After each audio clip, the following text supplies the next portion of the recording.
last night was funny. Mike came in from outside, and my husband knocked on the wall, and little Ryder here actually barked.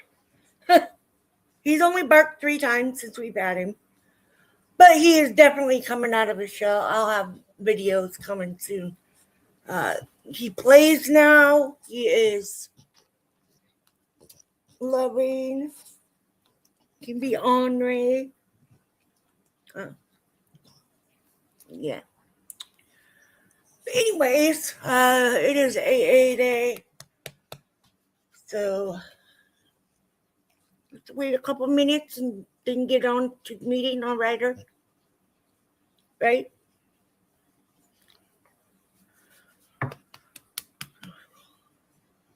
But yeah, he is definitely becoming a different dog. That's my ear. I don't want you cleaning my ears, sir. No.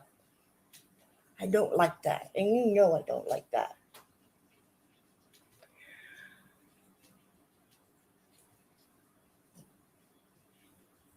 He does the eye roll like I do. Like, whatever.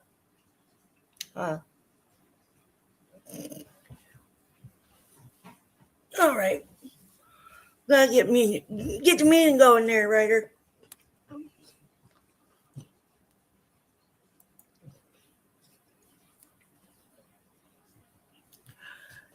I'm Sandra, and I'm an alcoholic. God, grant me the serenity to accept the things I cannot change, the courage to change the things I can, and the wisdom to know the difference. Every time I say that, I want to say, it works if you work it. But this is the beginning of the meeting. Anyways, please be kind in the comments, in the chat, and all of that. And no judging each other, and definitely don't harass other people on their channels. Just because they're here does not mean that they're the alcoholic. Maybe they're here to help a friend or a family member. Hi, Tony. I see you over there. Why are you licking my arm? Anyways, don't be judging each other because they're in the comments or in the chat. A lot of people are supporting my channel or learning how to maybe help a friend or family member to become to become sober, and so it's a meeting for everybody, whether you're an alcoholic, recovering alcoholic, or just somebody who has a friend or family member that is an alcoholic. Whatever your purpose is, just be kind in the comments and follow along if you have the books. I always put it in the description, except for on Facebook, because half the time I'm late. But AA meetings don't always go as planned. Anyways. 1, we admitted we were powerless over alcohol, that our lives had become unmanageable. 2, came to believe that a power greater than ourselves could restore us to sanity. 3, made a decision to turn our will and our lives over to the care of God as we understood Him. 4, made a searching and fearless moral inventory of ourselves. 5, admitted to God, to ourselves, and to another human being the exact nature of our wrongs. 6, we're entirely ready to have God remove all these defective characters. 7, humbly asked Him to remove our shortcomings. 8, made a list of all persons we had harmed and become willing to make amends to them all. 9, made direct amends to such people wherever possible, except when to do so would injure them or others. 10, continue to take inventory and when wrong, promptly admit it. 11, sought through prayer and meditation to improve our conscious contact with God as we understood Him, praying only for knowledge of His will for us and the power to carry that out. 12, having had a spiritual awakening as a result of these steps, try to carry this message to alcoholics and to practice these principles in all our affairs. So I have the fourth. Will you please stop licking my arm? Lay down, sir. Spoiled dog.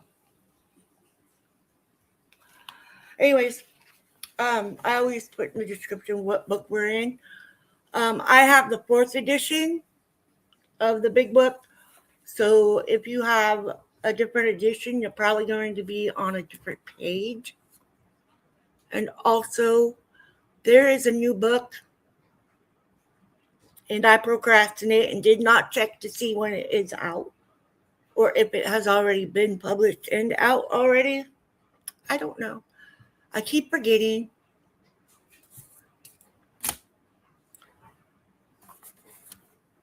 The Housewife Who Drank at Home. She hid her bottles in clothes hampers and dresser drawers. In AA, she discovered she had lost nothing and had found everything. My story happens to be a particular kind of woman's story. The story of the woman who drinks at home. I had to be at home. I had 2 babies. When alcohol took me over, my bar was my kitchen, my living room, my bedroom, and back bathroom, and the 2 laundry hampers. At one time, the admission that I was and am an alcoholic meant shame, defeat, and failure to me. But in the light of the new understanding that I have found in AA, I have been able to interpret that defeat and that failure and that shame as seeds of victory. Because it was only through feeling defeat and feeling failure, the inability to cope with my life and with alcohol, that I was able to surrender and accept the fact that I had this disease and that I had to learn to live again without alcohol. I was never a very heavy social drinker. But during a period of particular stress and strain about 13 years ago, I resorted to using alcohol in my home alone as a means of temporary release and of getting a little extra sleep. I had problems. We all have them. And I thought a little brandy or a little wine now and then could certainly hurt no one. I don't believe when I started that I even had in mind the thought that I was drinking. I had to sleep. I had to clear my mind and free it from worry, and I had to relax. But from 1 or 2 drinks of an afternoon or evening, my intake mounted and mounted fast. It wasn't long before I was drinking all day. I had to have that wine. The only initiative all day. I just repeated it.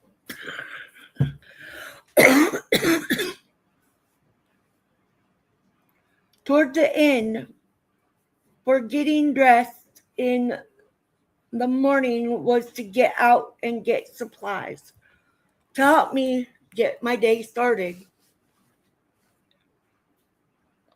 And the only thing that got started was my drinking.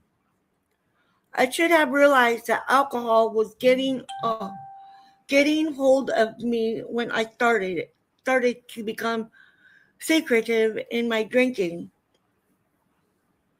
I began to have supplies on hand for the people who might come in. And of course, a half empty bottle wasn't worth keeping, so I finished it up.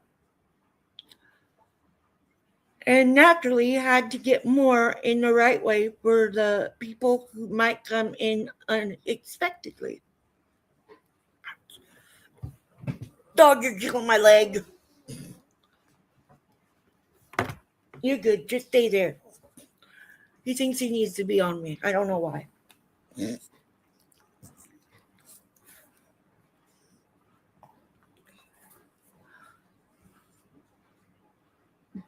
But I always the unexpected person who had to finish the bottle.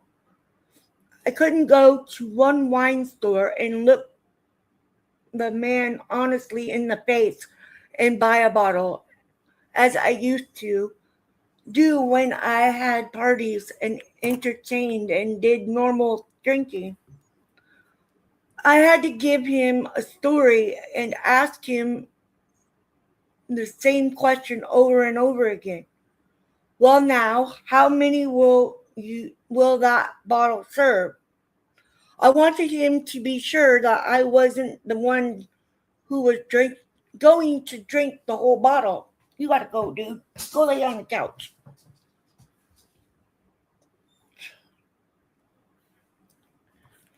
I had to hide, as a great many people in AA have had to do. I did my hiding in the hampers and in my dresser drawers. When we began to do things like that with alcohol, something's gone wrong. I needed it, and I knew I was drinking too much, but I wasn't conscious of the fact that I should stop. I kept on. My home at that time was a place to mill around in. I wandered from room to room, thinking, drinking, drinking, thinking, and the mops would come out. The vacuum would come out. Everything would come out, but nothing would get done.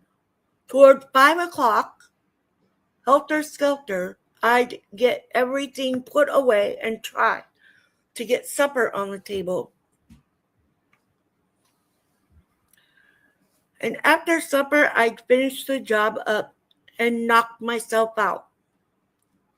I never knew which came first, the thinking or the drinking. If I could only stop thinking, I wouldn't drink. If I could only stop drinking, maybe I wouldn't think. But they were all mixed up together, and I was all mixed up inside. And yet I had to have that drink. You know, the deteriorating effects and disintegrating effect of chronic wine drinking. I cared nothing about my personal appearance. I didn't care what I looked like. I didn't care what I did. To me, taking a bath was just being in a place with a bottle where I could drink in privacy.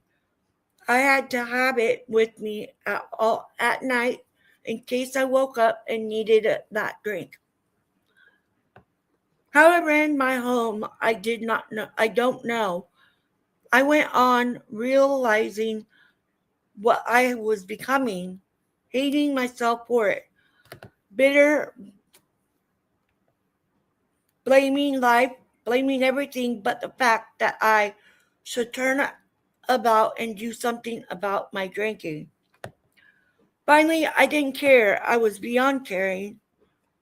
I just wanted to live to a certain age, carry through with what I felt was my job with the children. And after that, no matter, half a mother was better than no mother at all. Just a second.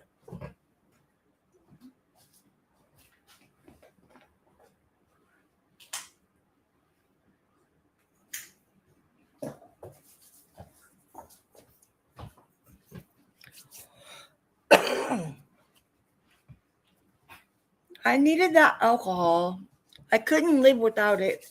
I couldn't do anything without it. But there came a point when I could no longer live with it. And that came after 3 weeks illness of my son. The doctor prescribed a teaspoon of brandy for the boy to help him through the night when he coughed. Well, of course, that was all I needed to switch from wine to brandy for 3 weeks. I knew nothing about alcoholism or the GTs.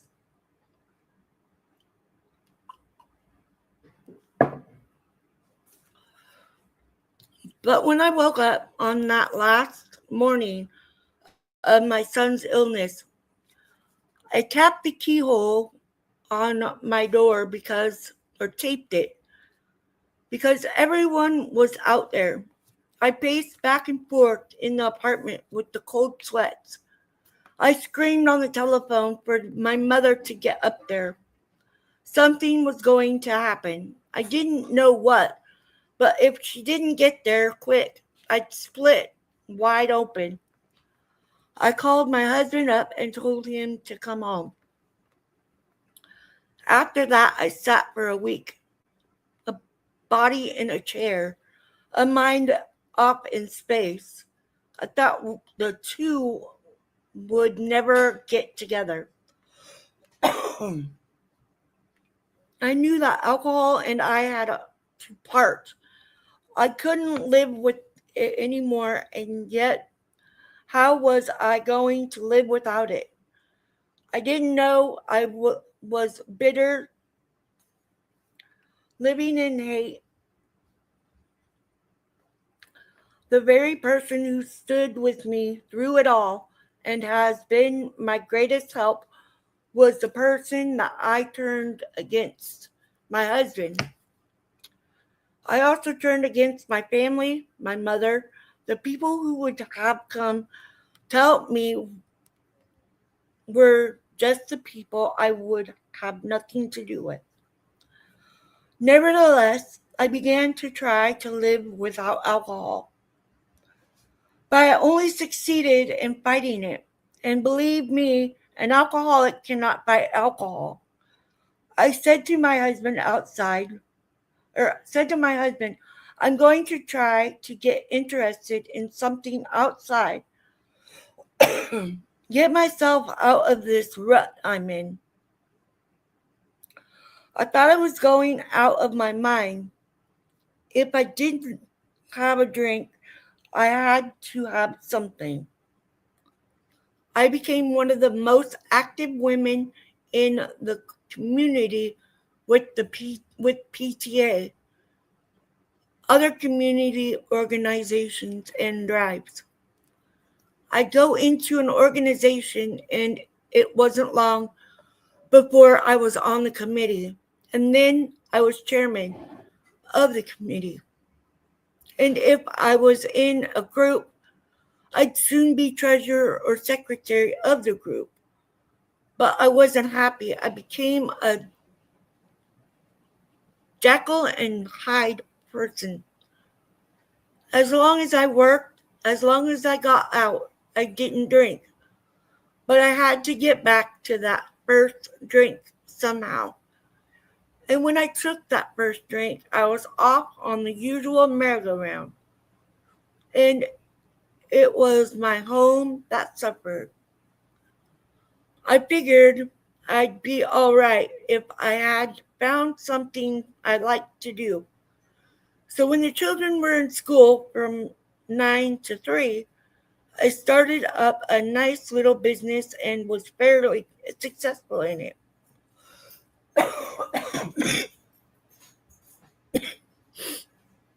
I hate this cough. Hey, Lily.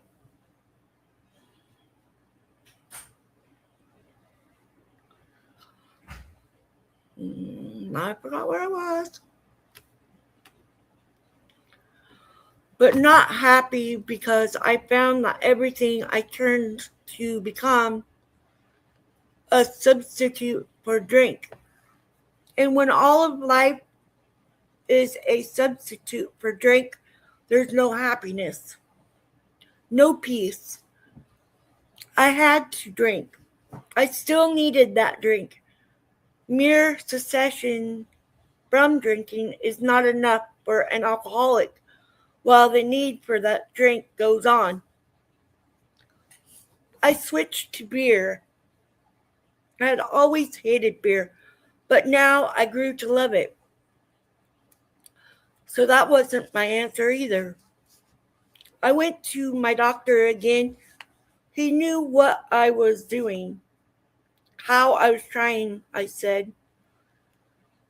I can't find my middle road in life. I can't find it. It's either all work or I drink. He said, "Why don't you try Alcoholics Anonymous?" I was willing to try anything. I was licked. For the second time, I was licked. The first time was when I knew I couldn't live with alcohol. Turn the stand back off.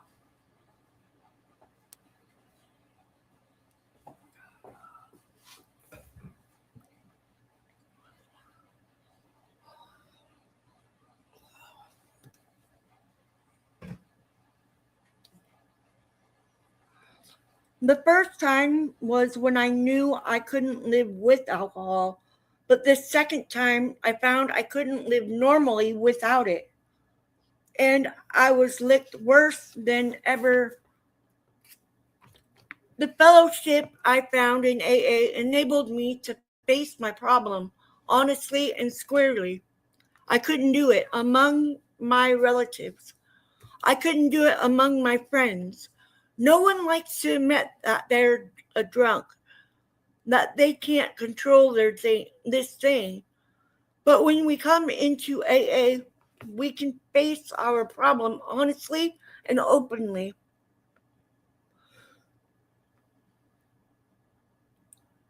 I went to closed meetings, and open meetings, and I took everything that I had to give. That I took everything that AA had to give me. Easy does it. First things first, one day at a time. It was at that point that I reached surrender. I heard one very ill woman say that she didn't believe in the surrender part of AA program. My heavens, surrender to me has meant the ability to run my home, to face my responsibilities, and they should be faced as they should be faced. To take life as it comes to me day by day and work my problems out. That's what surrender has meant to me. I surrendered once to the bottle and I couldn't do these things. Since I gave my will over to AA, whatever AA has wanted of me,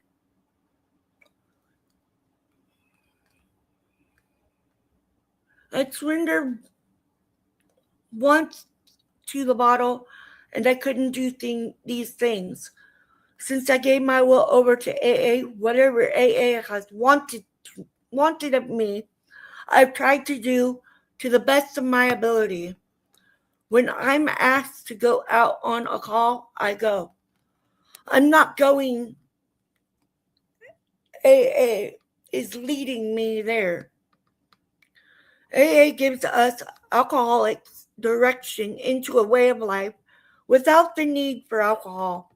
That life for me is lived one day at a time, letting the problems of the future rest with the future. When the time comes to solve them, God will give me strength for that day. I have been brought up to believe in God, but I know that until I found this AA program, I had never found or known faith in the reality of God, the reality of His power that is now with me in everything I do.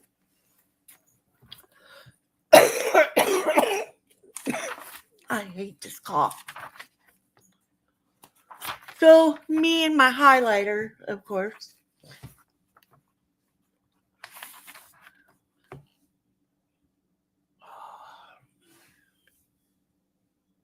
Taking my eyeballs. This one likes to twitch all of a sudden. It's been doing it for quite a while, but it's like really annoying. So, my sponsor gave me her first book.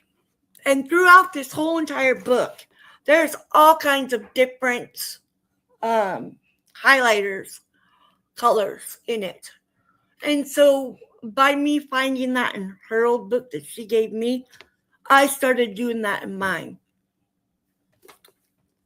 This is the third one I've had of the big book, so the other one has highlights in it too. But I should have realized that alcohol was getting hold of me when I started to become secretive in my drinking. I began to have to have supplies on hand for the people who might come in. And of course, a half empty bottle wasn't worth keeping. So I finished it up and naturally had to get more in the right way for the people who might come in unexpectedly.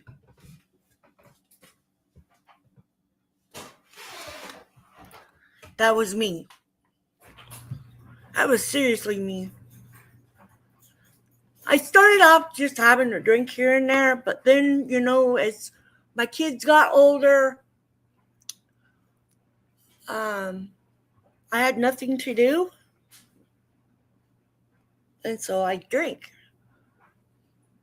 And it's crazy because I fought becoming that alcoholic my whole life. But then my kids got into high school, and I was like, now what am I going to do? They don't talk to me. What am I going to do? And so I started drinking, and I did the mixed drinks. I did the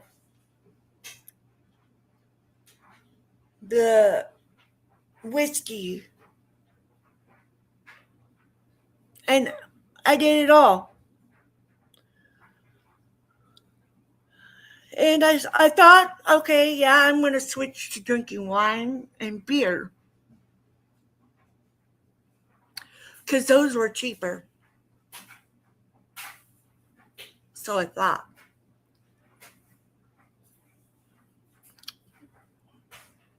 And I had those bottles everywhere. And I tried to keep track of where I put them.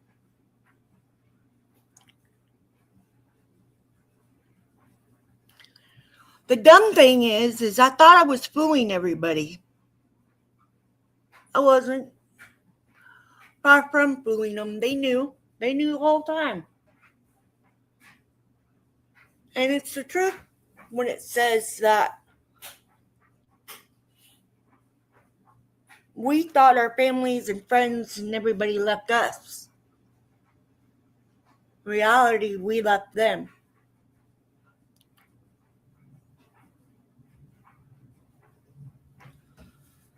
I did the getting sober by myself. I had those sweats. I had the shakes. I had it all. And it wasn't fun at all. It was miserable. This is the first time I quit drinking. And like her, I set myself up to be super busy doing other things like moving and trying to distance myself from everything so I could get sober. I got sober and then I went out and got some mixed drinks and had them in my home. That was a big mistake because you don't start over. You start where you left off. But also, because I did that, I knew as soon as I got into AA, the second time I quit drinking and still quit drinking. As soon as I started AA, I realized that what this book tells you is exactly what happened and how it is. I walked away from everything and everyone. I closed myself off and I retreated into myself and the drink. And it's miserable and lonely while we're there. Definitely not fun. But when I found AA and realized that I didn't have to do this alone, I didn't have to do my steps, and I didn't have to rely on somebody else. I had to rely on myself to make myself do the program and really work on myself and change to who I wanted to be, who I'm supposed to be, who I've always been. AA got me there and got me to know when I need to have a discussion with somebody about my feelings, and they're real. And there's nothing fake about what I tell you. Life for me is how it is, and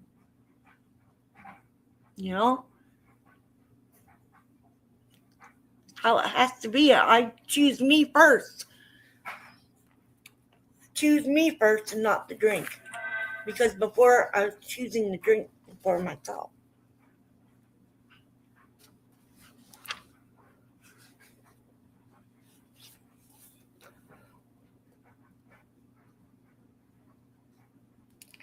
So this is some other that I highlighted. Surrender to me has meant the ability to run my home, to face my responsibilities as they should be faced, to take life as it comes to me day by day and work my problems out. If you don't work your problems out, you can't do anything because you're not going to be okay with yourself if you don't work it out. And so,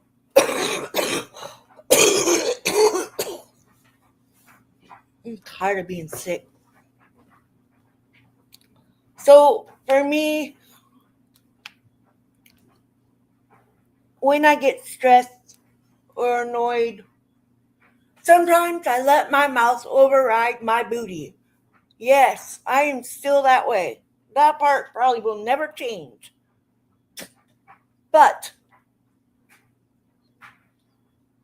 most of the time, it's because I'm passionate about that subject, that place, that thing, whatever it is.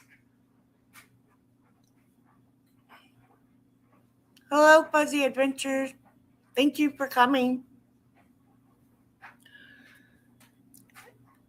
And that life for me is lived one day at a time, letting the problems of the future rest in the future. When the time comes to solve them, God will give me the strength for that day. Living day by day makes it so much easier than trying to plan things way ahead, because us as alcoholics, that's very,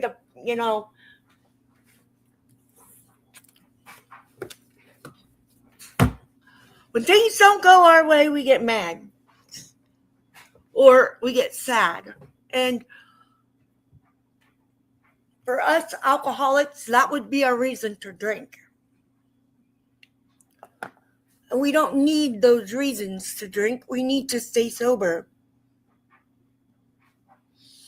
You're welcome to being here. I appreciate you being part of this.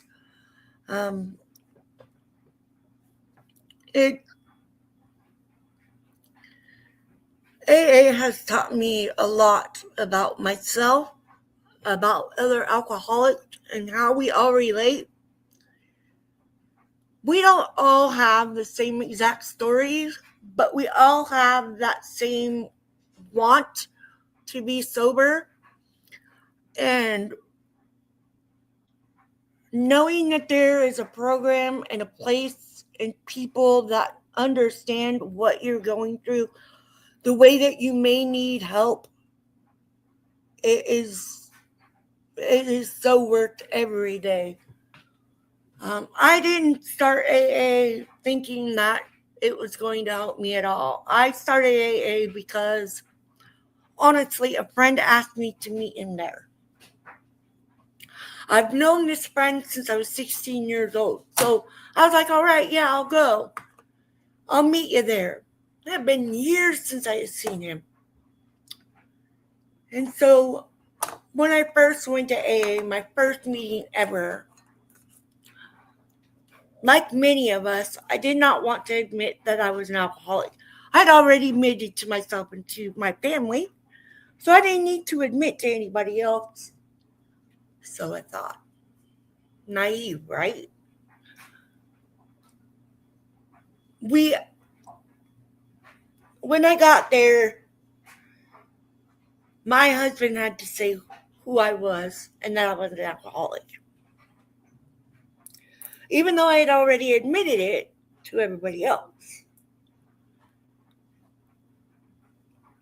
But then, after that meeting, I was the newcomer. Being a newcomer is scary. I'll never forget it. They gave me the list of women's phone numbers. And I decided after that first meeting that I wanted to go back. And that's what AA does to people, is it makes you realize, the ones that get it, it makes them realize that there's something there that can help you to stay sober. And so I got a sponsor before I ever knew about getting a sponsor.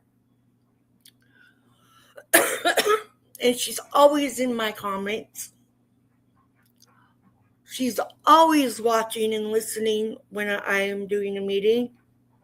She helped me get this far. And without her and the help of my friends and my family and the meetings and my dedication to staying sober, I wouldn't be sitting here. And that friend that told me to go to AA, that was the best move of my life.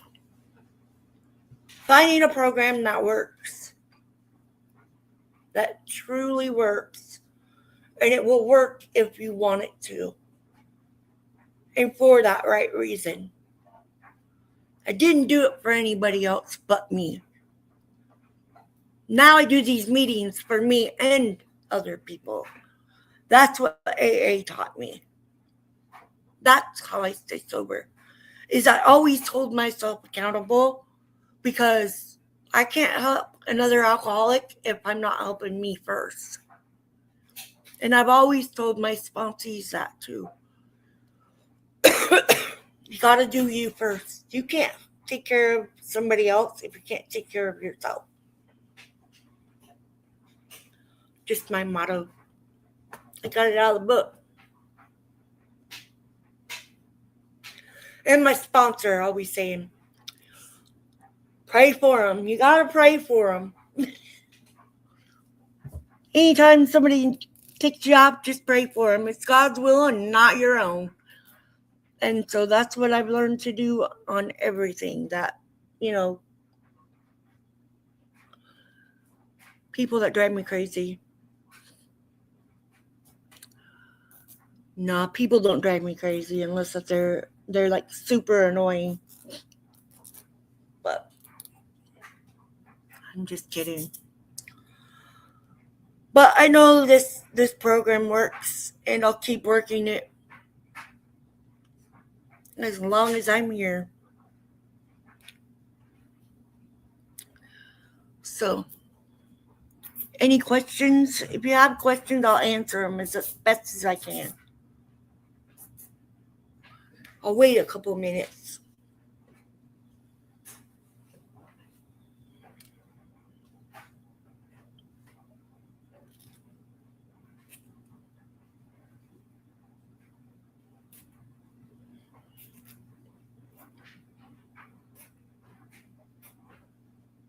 Anyways, that's going to be the meeting, guys. I'm tired. I hate coffee. Thank you for being here, Tony. Love you too. All right, let's say the prayer and be done. Love you guys. God, grant me the serenity to accept the things I cannot change, the courage to change the things I can, and the wisdom to know the difference. Keep coming back. It works if you work it. Love you guys. Be safe out there. And remember, if you are struggling with an addiction, please reach out. There's always places that are willing to help and able to help. Download your Daily Reflections app. There's meetings and stuff like that in there too as well. Love you guys.